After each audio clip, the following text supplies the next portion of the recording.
What's up, everyone? Today we've got Adrian Mateos, the youngest poker player to ever win a World Series of Poker bracelet. He's actually one of the most successful and youngest poker players. He's still under 30 and still crushing. And we talk in depth about what it is that he does that stands out between all the rest. If you want to learn his secrets, stay tuned. Adrian, how does it feel to have accomplished so much? Just under the age of 30. Hi, Dan. Feels amazing, of course. Something that I work really hard and I get super lucky, especially at the beginning of my career. So now continue to play and try to achieve as many tournaments as possible.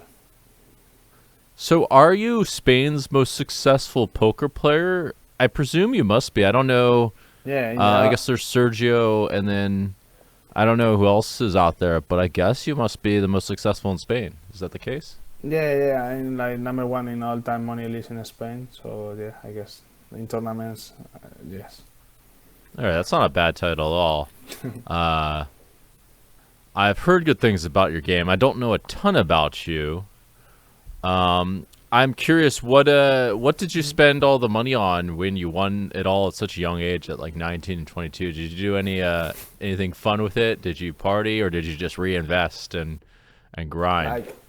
Yeah, the thing is, when I won my first million, when I won the first bracelet with 19 years old, I promised with all my friends to go to Ibiza, so I rent a house and party for 1 week, and we have a lot of fun. But it's the idea, and then I give my parents a nice car, and then the rest just for poker, for reinvesting poker. All right, that's apparently how you do it. I did something quite similar when I won my first million, actually, at I think I was 19, but I didn't really know what was going on. I was quite clueless back then. I, with some friends, threw a couple party bus parties. So we rented a party bus and we invited some girls and drove through Washington D.C. I actually and went to a club. I actually injured myself a bit, but no one really knows. I have an injury right on my chin from falling, at least the first time, and I had to go to the hospital. But the other times were a bit more successful. The other times worked out all right. And as a matter of fact, I also partied in Ibiza, but that was later on in my career with a group of friends and all of that. It's quite fun of a place to just relax and do your own thing, in my experience.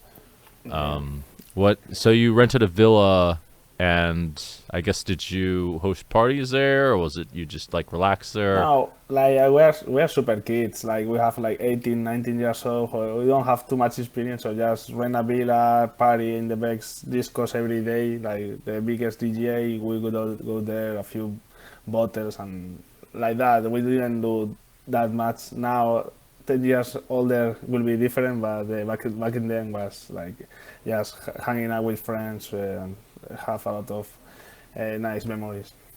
Did you spend a lot? I mean, how much money are we talking that you spent on this villa and all this, and hanging out with these DJs? No, it's maybe 40K or 30K or something like that. I don't remember exactly, but yeah. All right, that's a respectable punt. Yeah. It is, yeah.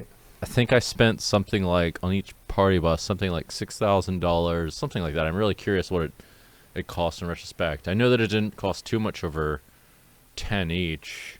I don't think it cost 10 each, but I've for a villa collectively, now when you get older, as you said, you know how to do things a little bit better and host a party and make the girls feel comfortable and all that stuff.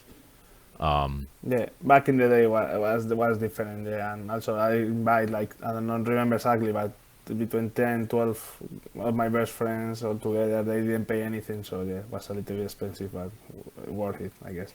Oh, they must love you, huh? Yeah, I hope so. Okay, so well, tell me a bit more about how you ended up being so successful. Was there anything you did that was unique compared to most players, or what do you attribute most of your success to? I always I think I have from the beginning when I discovered poker with 16 years old and I started I can play in the casino. So but I love poker when I discovered. So my main focus was to study as much as I can. So to be prepared when I become 18 years old. Hmm. So when I was 18, 19, I already have a lot of hours of study before, and yeah, and I guess really talented, and then really a little bit obsessed with poker. Like it was the only thing I did, like study all day, playing all day, watching videos of all the final tables, all the people. Like Hmm. try to copy the guys who play better than me and try to improve. And yeah, that's the way I did, and I still doing similar things, like still trying to study, and now a little bit more with solvers and computer thing, but also try to copy the players that I think they are the best, or they are doing having good results, and talking with other friends with high level, and that Hmm. I think is the way to improve in poker. Yeah, obsession really is the way to go to make like a ton of progress, anything, or really like some really focused learning, whether it's, I mean, obsession's a strong word, although I had it too, and it's a very common thing that comes up with many top professionals is they had some kind of period where they were like really all in poker and Yeah. just devoted their life to learning it, and that kind of thing. But what was it that made you fall in love with poker in the first place? Like, why did you love it so When much that inspired you yeah, to work so hard? was I always like when I was 15, 14, I always want to have some money for myself. I never have it, and I like it like economics, and I start to study economics at the university. So I like the money thing, and was like a good way to win some money. And also when I was a kid, I played card games, Spanish card game with my grandparents and with my parents, and that combined all together. Like I love to play any game of cards and any strategic game. I love it. So also get involved some money. So for me, it was the perfect game, and I feel like I also was really talented for it. So I Hmm. understand the things how it works, and from the beginning I started winning a lot. So yeah, when 18 years old, I already won a lot of tournaments, and I was really lucky at the beginning of my career. So I have really good results, and yeah, and when you have a good result, I guess you like it even more. So I just want to improve and still improving to try to reach the maximum. I was the first Spanish player who to play the super high rollers, and the high rollers nobody in Spain play this tournament. So Hmm. when I play with because the thing when you play these tournaments, I start playing with 20 or 21 years old, and all the people say, "Oh, this guy is gonna lose all the money he made already," or blah blah Oh blah, yeah. because nobody have confidence in myself. But I have a lot. I play with all the guys in of the high rollers guys, and I say they are not better than me, or at least I thought that, and I feel like comfortable play against them. And after many years, I guess I have really good results in high rollers too. So Hmm. that works. I guess confidence in myself a lot.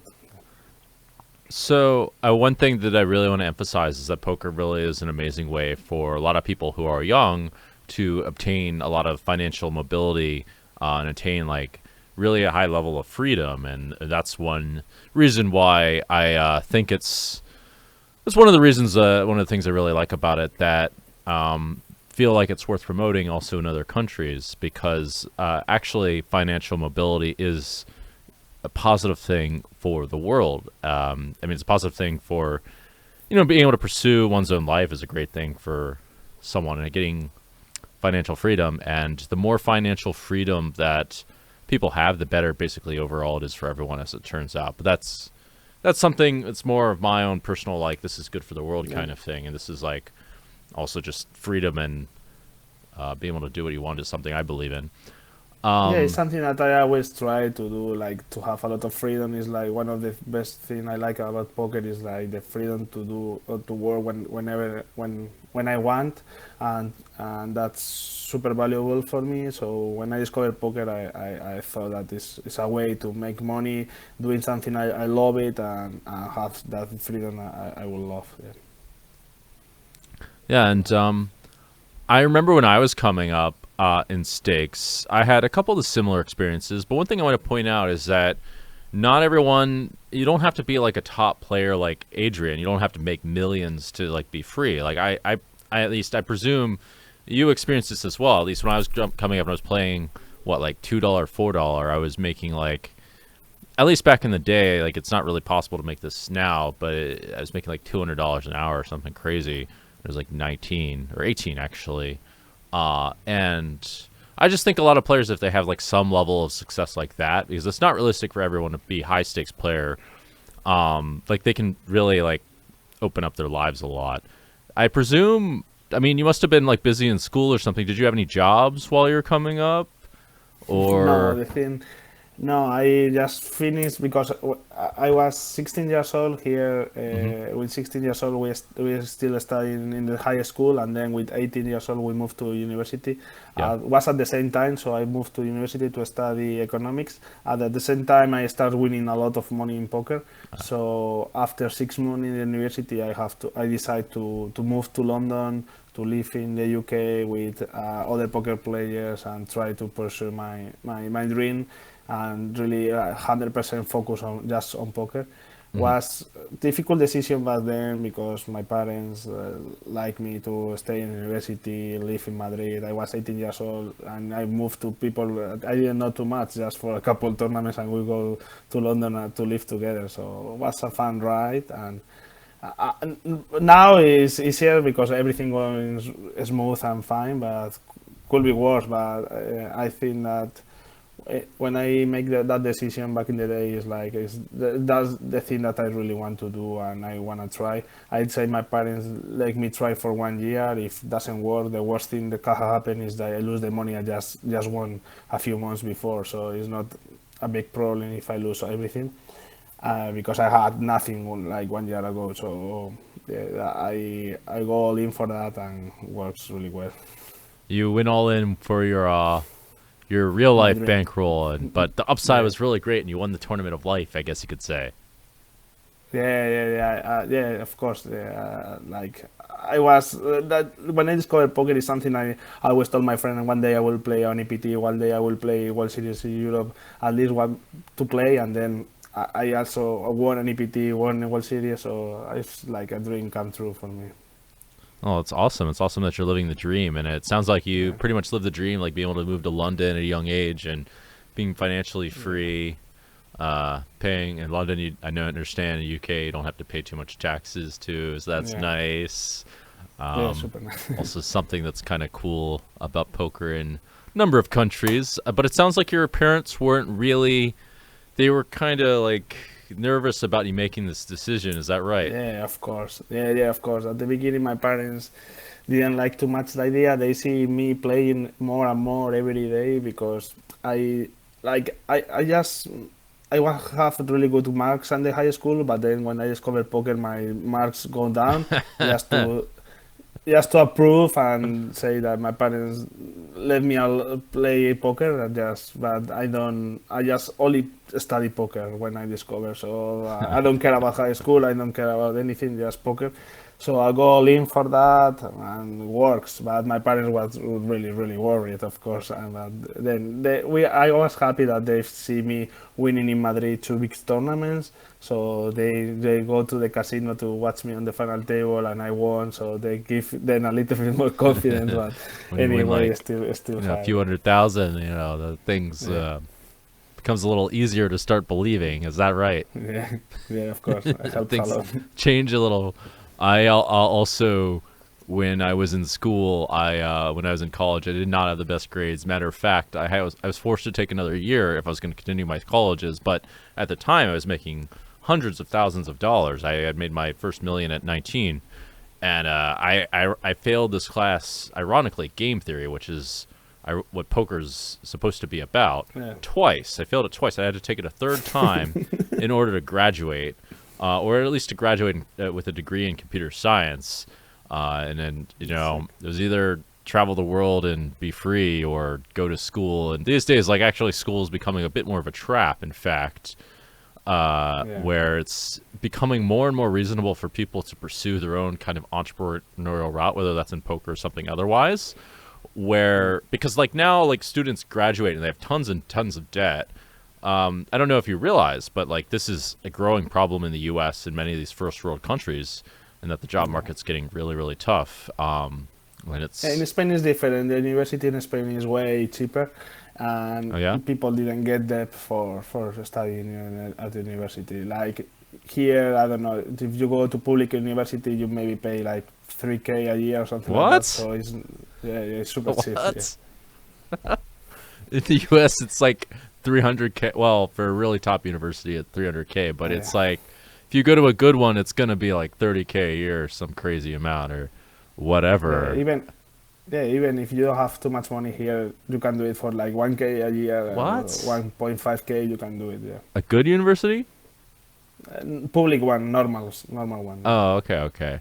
I mean, that's still Private university is expensive, but yeah, there's many public universities that you can go. And like in Spain, it's different. Like the system is different than in the US.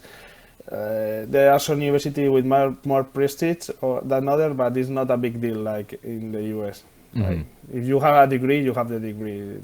It's not that big different like in the US from one university to other. Is completely different. all right. Yeah, I have to check to see exactly what the rates are for normal universities and degrees. Like, I don't think it's 1.5 to 3K though. That's my guess. But I know I that don't a lot think of so. people are struggling the job in Yeah. getting degrees and getting jobs in the U.S. I know that it's an immense amount of pressure for young adults these days. I want to ask when you were. Well, first of all, it sounded like you immediately kind of succeeded at live tournaments, whereas I think a lot of people struggle from going to online to live. Or were you always playing live, or what's the story behind that? The thing is, when I started to study and play a lot of online. I play sit and goes, I play cash games, I play tournaments. But the format that I like the most was tournaments, and then I really like to play live. I don't know why from the beginning, and I have really nice success in live poker. I think I have some natural like empathy, so I know my opponents what they feel more or less. Like I always good at reading people from a young age, so I guess that helping me, and also of course I run better life, but then also online when I have a lot of success online too. At the beginning, I played my first scoop. I my final table the main won a scoop event. Like I won like 300K in my first scoop, so that helped a lot It's in all right. my bankroll. So that's super sick. Yeah, I moved to London the first month. I won 300K, Oh, and I said, all right. okay, let's fucking go. It's not bad. You like it takes a minute to blow 300K in London when you're not Yeah. don't have to worry about taxes or anything. Okay, so you were good at reading people, you said. Yeah, I think so. I think I like good intuition. Like my intuition in live poker, I think is normally is pretty good. I think. Yeah. That's a unique skill set, I'd say, especially from like the younger crowd and the online crowd, especially. Do you have any tips off of that? Do you think that was just a natural skill, or did you do anything to develop that? I think it's more like a natural thing. I always like to listen to people, to know how people feel, and I'm good at to know how the other person is feeling at the moment. And when people sit at the table, some people they are really extrovert or introvert. So qualify this type of people and classify it for me is something that I enjoy when I sit in a table, and that's also why I like more. I enjoy more playing main events than high rollers, because high rollers is like the same people all the time, and we know each other way too much. When we are in like a main event, it's like people like maybe I don't know 6 or 7 players, and for me it's like more like a mental challenge to try to put in his head and try how they perceive me, how they what they know about poker, how if they are like a player who is really aggressive or they are really tight, and this type of thing is fun for me when new players come to the table. I can relate to that in some kind of way. I mean, there's something novel about Well, not just playing with people who aren't so experienced, but also talking poker with amateurs. I guess I'm weird like that. I mean, I could talk with poker with pros, but I know where it's gonna go a lot of the time. It depends. If it like really challenges me, okay. But most of the time, it's the same discussions. Yeah. And you think about it in a different way.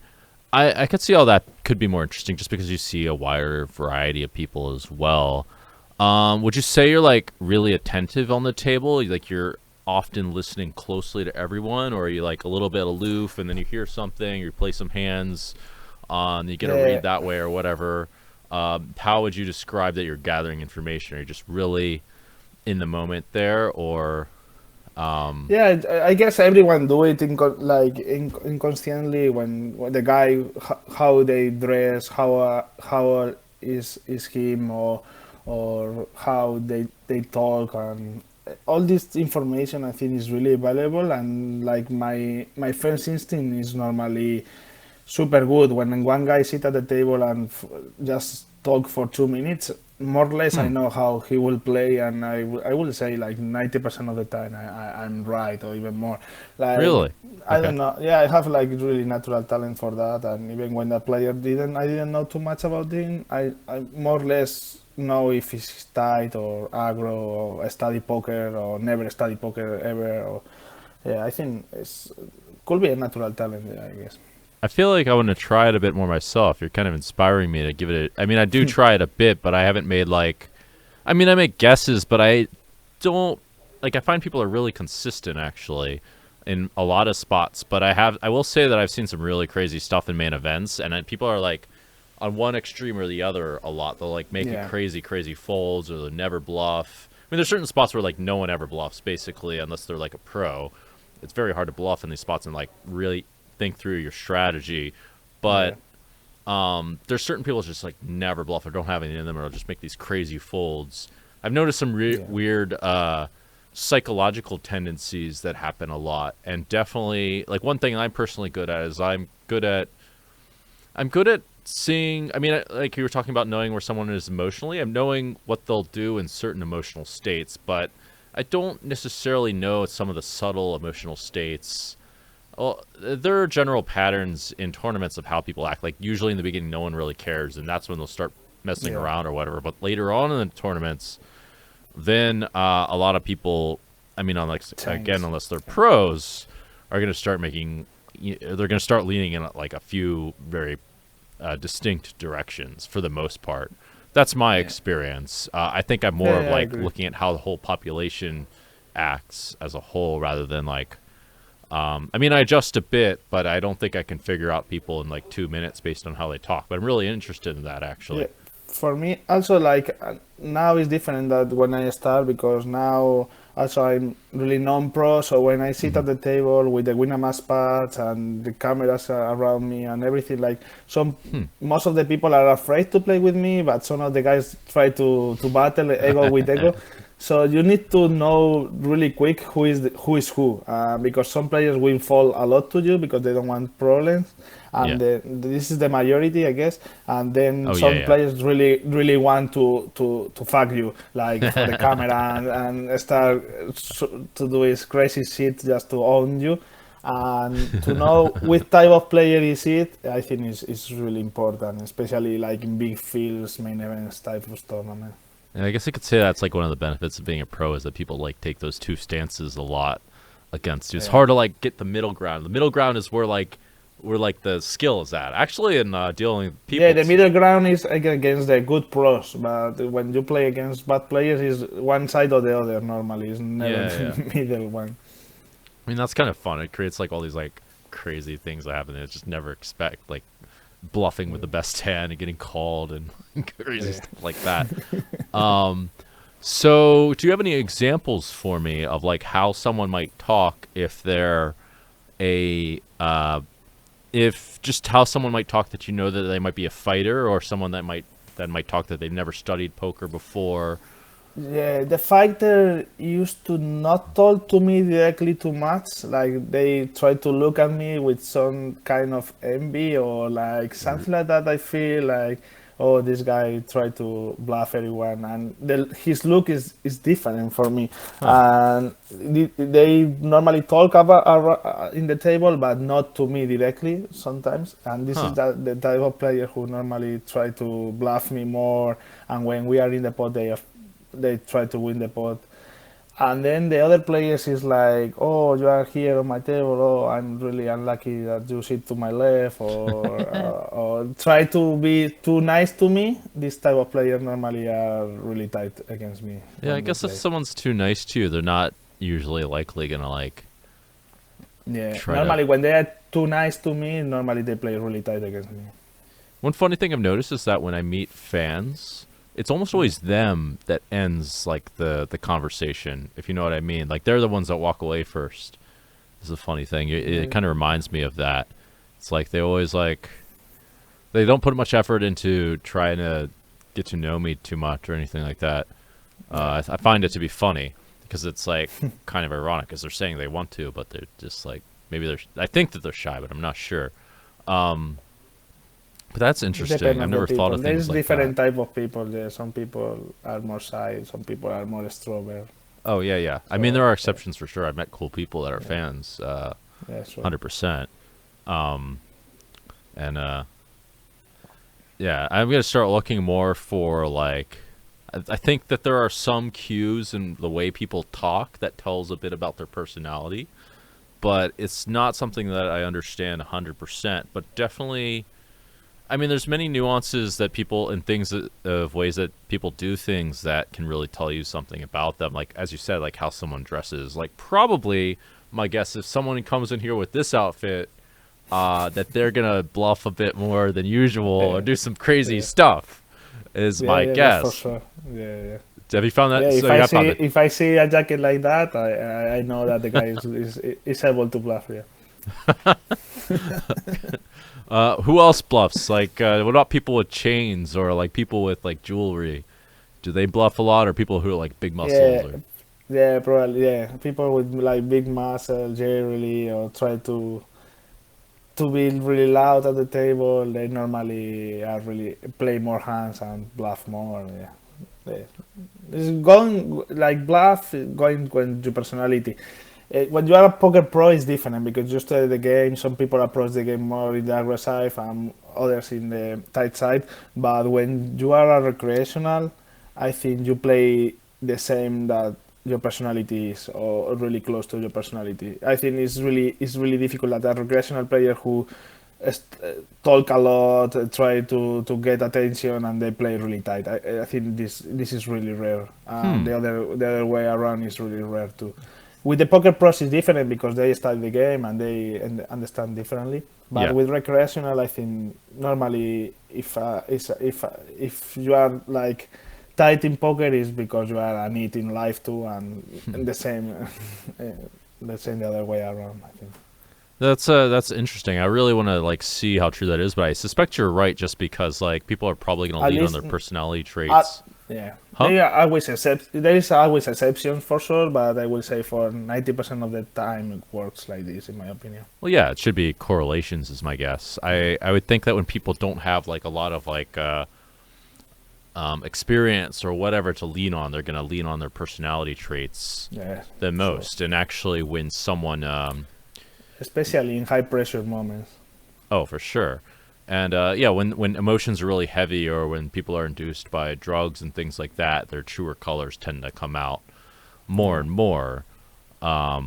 Because like now they're this it's like a force that's like too much for them to handle with whatever their willpower is. Like willpower has to cave after enough time. I mean, that's another example is where like someone's exhausted, they're not gonna like do the things that they're gonna be like their original selves, if that makes sense. They're not gonna like necessarily like if they're not someone who's like classically polite. At least this is true for me. I find is when I get like a bit when I'm exhausted, I'm like much less likely to like give away niceties or perform all these niceties in conversations and things like that. And I presume it's like the same way in poker. Does this yeah, make same. sense? Yeah, yeah, makes sense. Yeah, yeah, I agree. Okay. Yeah. Um Did you ever have any stages of evolution how you played? Because you were talking about how people's personality traits change, or how they play changes according to like their experience and things like that. Did you have like stages where you were a nit, where you didn't bluff, or you bluffed more, and you realized, oh, you're Yeah. bluffing too much, and now you became solid, or anything like that? Yeah, more or less. Like when I start playing poker from the beginning, my all my tendencies are really aggressive from the beginning.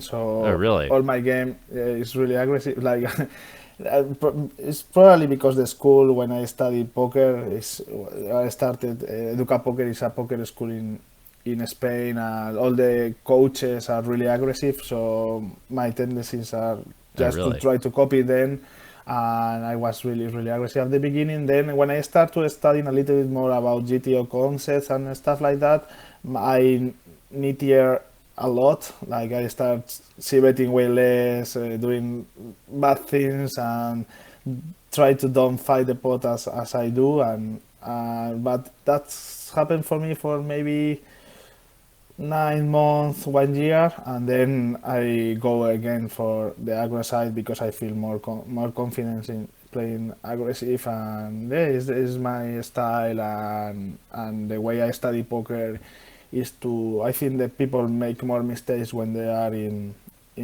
or under pressure. So Hmm. my game was based in putting people in pressure moments, and they are not comfortable to play against me. I think is where the money it is. Yeah.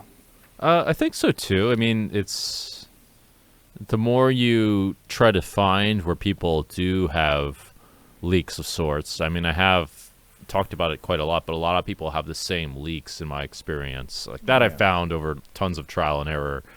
And like basically until they show me that they don't have those leaks, then I'm going to make money off of them. Um, but yeah, if you play against the seasoned pros, they won't necessarily have the leaks. A lot of the leaks are corrected quite easily. Um, but yeah, I mean, like if you don't try to find where people are exploitable, and they really are, Yeah, of then course. you'll not make the money. So I totally agree with you. It's like kind of similar in that you just The put thing yourself out is, there, huh? yeah, the thing is to play really aggressive poker is really uncomfortable for your mind. So most of the people play really tight because it's easier. Like to play tight is way easier. So you don't have to put many bluffs. You don't have to put at risk the tournament many Hmm. times at other players. And also when you are calling in the river, people normally fall too much because it's more comfortable just to fall, and that's all. And when you call, you only need to win like 30% of the time, 25% of the time. So Yeah. you will lose a lot, and I think that's really hard for the human brain to know. Hmm. And I think most of the even pros just play some kind of game which that is really easy for his mind, but I think it's not the best strategy long term. Uh, Yeah, I think there's a few interesting things here. So psychologically, when you make a big call and you lose, you're gonna feel pain if you Yeah, lose and you're wrong, and if you call, you feel it's like a 50-50 payoff, at least in your mind. If you yeah, don't like use your intelligence, you yeah, feel positive if you get there, and pain if you lose. But it shouldn't be that way if you think about it, right? Because if you're wrong, like a lot of times you're not really wrong, because as you were saying, you'll need to be 25, 30% of the time right, and that's very different from being right 50, whether you're actually right in reality or not. That's just a yeah, 50-50 payoff. But the emotional payoff should be a little bit different. It should be something like, if you're wrong, it shouldn't feel like pure pain. It should be like, and it's very hard to do this when you're deep in a tournament because now you're yeah, like out, right? So the payoff of the pain is not really appropriate to how it actually is in reality, depending on how it works. But in tournaments, there's ICM and all this shit. So yeah, like if you only need 25%, if you're wrong 3 times out of 4, then you're breaking even. But you should only feel a little bit bad. Then if you're wrong, it should be very good if you're right, if that makes sense. yeah. That's why like the most common weak leak in other players is like they fold too much and they don't bluff enough. That is the most common leak that every player or most of the player has, and that makes sense with how the human brain works. I think, in my opinion. I agree with people that have like I agree that you're generally right. Actually, in my experience, a lot of like the mediocre pros, you can say, or like people who, they're trying to win, but they're not really succeeding, have exactly what you're talking about as the two general tendencies. They fold too much, and they don't bluff enough. I would even say it's more I mean, they fold too much compared to like what people could get away with, but compared to the population, they don't necessarily fold too much because everyone has those leaks. They don't, everyone is also not bluffing enough themselves. So them folding so those players, the same players that are folding too much, are actually kind of right. But because there's so much more that they can do, and more, there's more layers of strategy that I haven't really toyed with by experimenting or whatever, that they actually stay kind of stagnant, and they don't really like find these things that you were alluding to go out and like find the leaks that people have by like testing them and putting them under pressure. So yeah, they don't bluff enough, or bluff as much as they can, or like do things that really like test a player with a lot of their weaker holdings. Yeah, I agree with that. I had another thought. I think that as a general rule, when you're playing against a lot of players, you want to keep ranges really tight and solid. But as you're playing against one or two more players, generally speaking, that's where creativity can really set in. And bluffing and things like that become like a bigger part of the picture, and you can say the actual leveling and strategy really comes into play. Specifically in no limit, you can do more things like that. That might be useful for the audience to consider, because you can't really screw around too much with pre-flop with like 8 other players unless they're intimidated by you with your pro status. Yeah, I think like most of the money come from post-flop play. Like pre-flop, you can do much. Just play solid, good, and of course try to play good. But some people try to make some fancy plays pre-flop, and I think the money is not there. The money and the big mistakes come from post-flop, which is way more complicated, and I think is where the money is coming. I think that's, if someone's trying to like win, real money, I totally agree with you. I think that when people are trying to beat, really weak competition in the first place, they need to get the preflop right. But after that, like the preflop's like the 80% of like the Pareto principle, where like once you fix that, you're not like punting too much. But if you're gonna like make more money, like all the potential's in post flop. Yeah.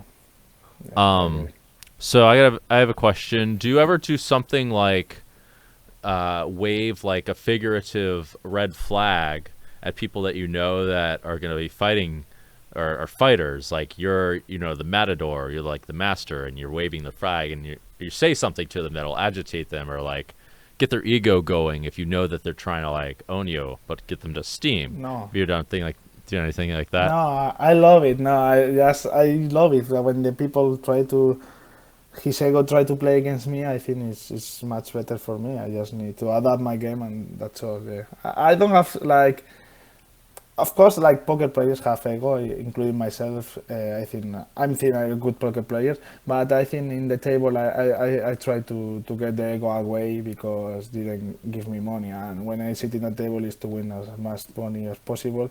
So I think that to try to play with ego is not worthy for me. Yeah, definitely playing with ego. Not a great way to lose money. A great way to like have a lot of frustrating things happen. So you're not much of an ego battler yourself, or have you gotten in any ego wars? No, not really. I don't think so. Even my ego is big. Like I think I'm really good, but when I sit on the table, I just go my ego really down. If there's 2 players splashing around, trying to win every hand, and I just tighten up and just take my spots, and that's all. I think I always try to make like the most profitable strategy, and sometimes it's to play tight, and that's all. Oh, Yeah. for sure. Yeah. I mean, tight can be really sound, especially when you don't want to like raise fold a lot, specifically against people who are gonna like battle you. I have let my ego got the best of me a couple times. Once upon a time, Bryn Kenny 3-bet me on the button with 10-9 offsuit. And let me tell you, there were some fighting words afterwards, and there was almost a fight. In fact, it was it was almost a street fight. He challenged me to a street fight, to just go When I outside. see this, Huh? when I see these type of things that happen to me sometimes too, I just love it. Like when they make a big mistake, so you will take the money, and then of course sucks because it's like they don't respect you enough. But I don't care. Like I take the money and that's all.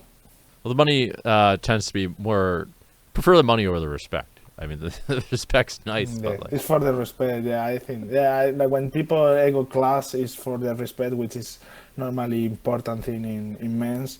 So yeah, I understand like that when two guys with big ego conflict at the table is because they want to be respected, mhm. and I think it's normal. But I think I can handle really good that and just try to adapt my game to the situation. Good. Good. Sounds like you've got your ego under control. It's one thing that poker actually does eventually teach you is not to let your ego Yeah. get too wild. It's one of the cool things. Most successful poker players I know actually are quite humble. When I think about it, I can't think of too many like crushers that let their ego just like take control of them. Um, it's a bit of a yeah. Most of them are not really brash people that are out like causing or being Yeah. disruptive as well. I guess it's like a bit of a this. I think it's just cool that it does actually teach humility. Now that I'm thinking about it, or do you agree? Yeah, I agree. I agree with that. Yeah. I agree. So, what else are you involved in anything else besides poker? Do you have any other latest obsessions? Do you have any plans for poker coming up? Right now, I'm full-time poker focused. Like I'm with Winamax sponsor, so I am also an ambassador from them, and this and my poker career are my two main focus.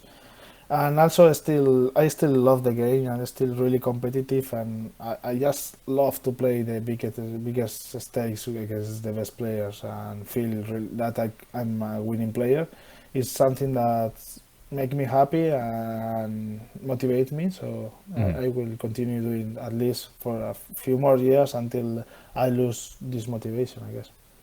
Do you? So if there's like a 2.5 million tournament, would you be in it? Yeah, sure. Yeah. All right. Maybe there should be something like that. I mean, like I don't know why Yeah, I not. played the last two 1 million tournament I played. Because one of them was private, I didn't get invited, so that one I can play it.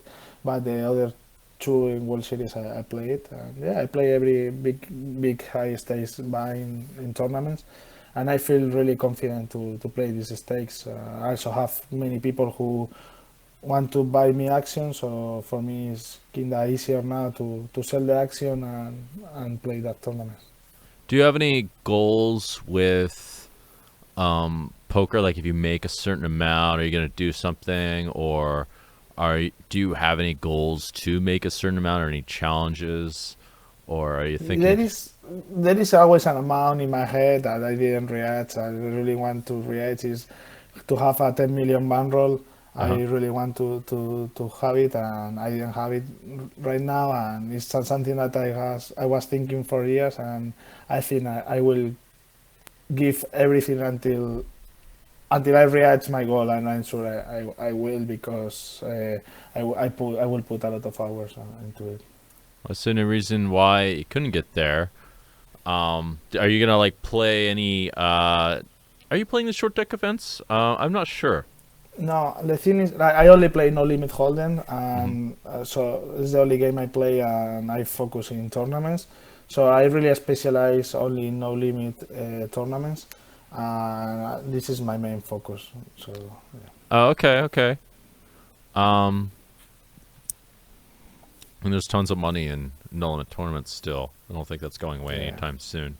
Yeah, they are, like every month the fields are getting bigger and bigger and more high rollers and more action. So it's amazing. Even online now the stakes are really high and you can play super high sessions from your home. So it's high stakes poker is really nice right now, I think. Um, okay, I've got a really random question for you about Spain because I've been to Spain a bit. Okay. My understanding of how Spain is and how the culture is a little bit. This are you from? Where in Spain are you from exactly? First of all, Madrid, okay, okay. I was hoping you said that because the capital. my understanding is that the people in Madrid are very polite. It's very like important to have proper table manners and things like that, and they're just very they know how to greet people and that sort of thing. Am I right or am I wrong? Yeah, could be right. Yeah, I think normally people in Spain are like more, yeah, like more talkative. Like they try to make friends, and it's like people like to speak with other people in general. Mm-hmm. Like when I'm in the UK in London, like people are way more introvert. It's hard to know new people, have new friends, and in Spain it's way easier. Or at least I feel that. Also, for me, it could be biased because also my Spanish is much better than my English. So for me, it's way easier to make friends in Spanish than in English too. Oh, yeah. I could see that. I could see how Spanish people could be a bit more friendly. Um, I'm a bit curious about how the dating culture is there. I just imagine that in yeah, I just keep thinking in Spain. Like, I mean, I know a couple Spanish guys. I just think that Spanish guys like are a bit more romantic or that kind of thing. Or I don't know. I really don't know. But I've come from America where like romance is not really. It's just I have a hard time seeing that being like a thing in the U.S. where I could just see like Spanish. Maybe you're like a Don Juan, right? Like that's what Don Juan was Spanish, wasn't he? Or where was he from? Who? Don Juan, Don Juan? like the Dos Ah, Equis Don guy, Juan, Don Juan. or was he the Dos Equis I'm guy? not. I'm not sure. I'm not sure. I really don't sure. Okay. Yeah, the thing that people are, yeah, in like in in this part of Europe, people are more like emotional, I guess, than in the USA, in the States. I think people, yeah, more emotional in every aspect. So these have some good things and some bad things, but yeah, I guess for love is more intense, I guess. Okay. Sounds like maybe I was onto something there. Yeah, the U.S. people. I guess they're very progressive. I guess you could say they're very like where the culture's more. We definitely have this culture of like going after your dreams a lot, especially in Los Angeles. That's like a really key feature of the U.S. culture. Um, Which is good. I like that. But yeah, in Spain it's different. Like I feel people in the US are uh, more ambitious about the work and all the stuff. Like try to pursue like a business, a work, and everything. mhm. And here in Spain, people are more chill, a little more chill about work. They don't value as much as in the States, I think.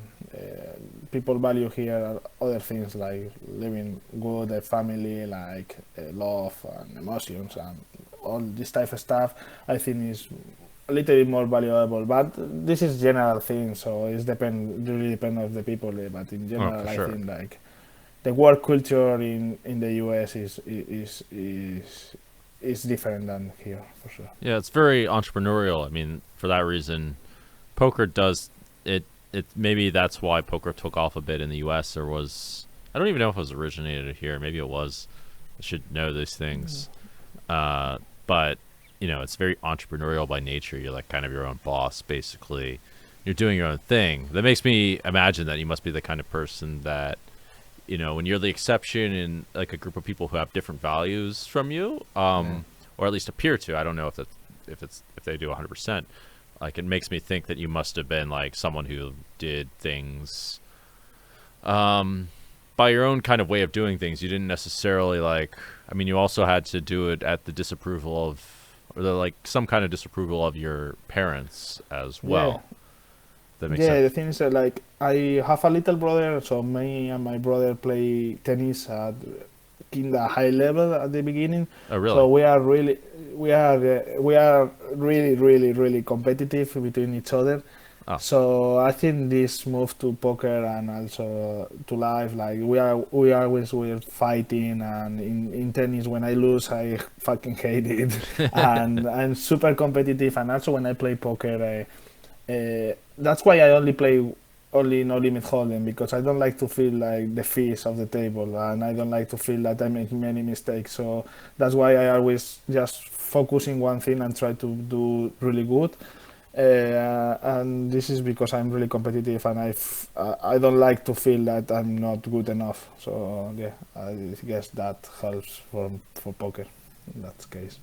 well, it can be fun to be stupid sometimes, or at least that's how I look at it most of the time. I mean, it Yeah, of depends. course. Like, sometimes my ego is Yeah. triggered, but they do a few stupid things every now and then. Like, I guess you have like a reputation to uphold if you're playing no limit and you're supposed to be good, but you can.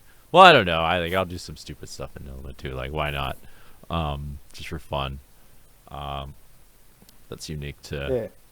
Uh, I think this is one of my strongest part of my game, and it's like I always try to play my best, even if I play a 500 euro tournament or if I play a 100k tournaments, and I think mhm. that give me a lot of money over the years, because I never play a hand bad on purpose. When I play a hand bad, it's because I make a mistake or I didn't know how to play it correctly, but I never play a hand bad in purpose because I want to gamble or I want to do these type of things, and I think that gives me a lot of money during the years, I think.